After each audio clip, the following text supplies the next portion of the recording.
ನಮ್ಮ ಪಾರ್ಟಿ ಹುಬ್ಬಳ್ಳಿಯಲ್ಲಿ ನಾವು ಕೂಡ ಈ ಸ್ಟೂಡೆಂಟ್ ಆರ್ಗನೈಸೇಷನ್ ಇದು ಹೋರಾಟದಲ್ಲಿ ನಾನೇ ಹೋಗಿ ಭಾಗವಹಿಸಿದ್ದೆ.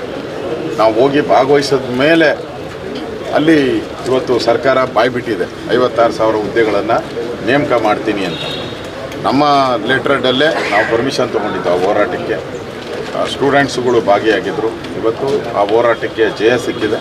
ಹಾಗೆ ಇದೇ ರೀತಿ ಈ ಹೋರಾಟಕ್ಕೂ ಕೂಡ ಸರ್ಕಾರಕ್ಕೆ ಕಣ್ಣು ತೆರೆಸುವಂಥ ಕೆಲಸವನ್ನು ಮಾಡ್ತಾ ಇರುವಂಥ ಅನ್ಯಾಯವನ್ನು ನಾವು ಮಾಡುವಂಥ ಕೆಲಸವನ್ನು ಮಾಡ್ತೀವಿ. ಸರ್, ಇಷ್ಟೆಲ್ಲ ಗೊಂದಲಗಳ ನಡುವೆ ಸರ್ ಈಗ ಡಿನ್ನರ್ ಪಾಲಿಟಿಕ್ಸ್ ರಾಜ್ಯ ಕಾಂಗ್ರೆಸ್ಸಲ್ಲಿ ಅಂದರೆ ಕಾಂಗ್ರೆಸ್ನಲ್ಲಿ ನಡೀತಾ ಇದೆ ಸರ್. ಮತ್ತೊಂದು ಕಡೆ ಬಾಲಕೃಷ್ಣ ಅವರು ಕೂಡ ಒಂದು ಸ್ಟೇಟ್ಮೆಂಟ್ ಕೊಟ್ಟಿದ್ದಾರೆ ಸರ್. ನಿನ್ನೆ ಈ ರೀತಿ ಗೊಂದಲಗಳಿದ್ದರೆ ಮುಂದೆ ನಮ್ಮ ಸರ್ಕಾರ ಕೂಡ ಬರೋದಕ್ಕೆ ಕಷ್ಟ ಆಗುತ್ತೆ ಅನ್ನೋದು ಸರ್. ಆಲ್ರೆಡಿ ಬರಲ್ಲ ಅಂತ ಗೊತ್ತಾಗ್ಬಿಟ್ಟಿದೆ ಅವ್ರಿಗೆ. ಈ ರೀತಿ ಇದ್ದರೆ ಅಲ್ಲ, ಕಳೆದ 2 ವರ್ಷದಿಂದ ಏನು ನೋಡ್ತಾ ಇದ್ದಾರೆ? ಪ್ರತಿದಿನ ಮುಖ್ಯಮಂತ್ರಿ ಯಾರು,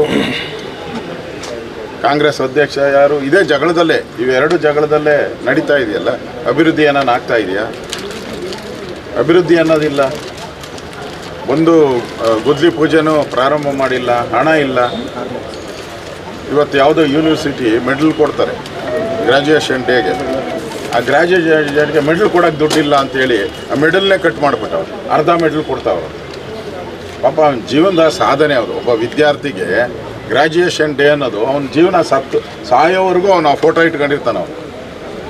ಆ ಫೋಟೋ ಇಟ್ಕೊಂಡಿರ್ತಾನೆ ಸಾಯೋವರೆಗೂ. ಅವನ ಮಕ್ಕಳಿಗೆ ಮೊಮ್ಮಕ್ಕಳಿಗೆಲ್ಲ ತೋರಿಸ್ತಾರೆ. ಅಂಥದಕ್ಕೆ ಕತ್ರಿ ಹಾಕವ್ರೆ. ಹಣ ಇಲ್ಲ ಇಲ್ಲಿ. ಅಂಗನವಾಡಿ ಮಕ್ಕಳು ಊಟಕ್ಕೆ ಎಷ್ಟು ಕೊಡ್ತಾರೆ ಗೊತ್ತಾ? ತರಕಾರಿಗೆ 50 ಪೈಸೆ ಕೊಡ್ತಾರೆ. ಅಂದರೆ 80 ಜನ ಮಕ್ಕಳಿಗೆ 1 kg ತರಕಾರಿ. 80 ಜನ ಮಕ್ಕಳಿಗೆ 1 kg ತರಕಾರಿ ಸಾಧ್ಯನಾ? ಅದರಲ್ಲಿ ಒಂದು ಕಾಳು ಬರಲ್ಲಲ್ರಿ, ಒಂದು ಅವರೇ ಕಾಳೂ ಬರಲ್ಲ ನಿಮಗೆ. ಅಂದರೆ ಸರ್ಕಾರ ಪಾಪರಾಗಿದೆ. ಅದಕ್ಕೆ ದುಡ್ಡು ಹೊಡಿಯೋಕ್ಕೆ ಏನು ಬೇಕೋ ಆ ಸ್ಕೀಮ್ಗಳನ್ನು ಮಾಡ್ತಾ ಇದ್ದಾರೆ. ಈ ಸರ್ಕಾರ ಇವತ್ತು ಅಧಿಕಾರದ ಹಂಚಿಕೆ ನೀನಾ ಅನ್ನೋದರಲ್ಲಿ ಜಗಳದಲ್ಲಿ ಇದ್ದಾರೆ. ಸಿದ್ದರಾಮಯ್ಯ ಮತ್ತು DK ಶಿವಕುಮಾರ್ ಈ ಪವರ್ ಪಾಲಿಟಿಕ್ಸಲ್ಲಿ ಇಡೀ ರಾಜ್ಯದ ಅಭಿವೃದ್ಧಿ ಕುಂಠಿತ ಆಗಿದೆ. ನಾವು ಹೇಳೋವಂಥದ್ದು, ನೀನು ಯಾವನ್ನ ಮಾಡ್ಕೊಳ್ರಿ, ಅಭಿವೃದ್ಧಿ ಮಾಡಿ, ಹಣ ಬಿಡುಗಡೆ ಮಾಡಿ. ಈಗಾಗಲೇ 3 ಲಕ್ಷ ಕೋಟಿ ಸಾಲ ಮಾಡಿದ್ದಾರೆ ಸಿದ್ದರಾಮಯ್ಯ. 3 ಲಕ್ಷ ಕೋಟಿ ಸಾಲ ಸಿದ್ದರಾಮಯ್ಯ ಒಬ್ಬರೇ.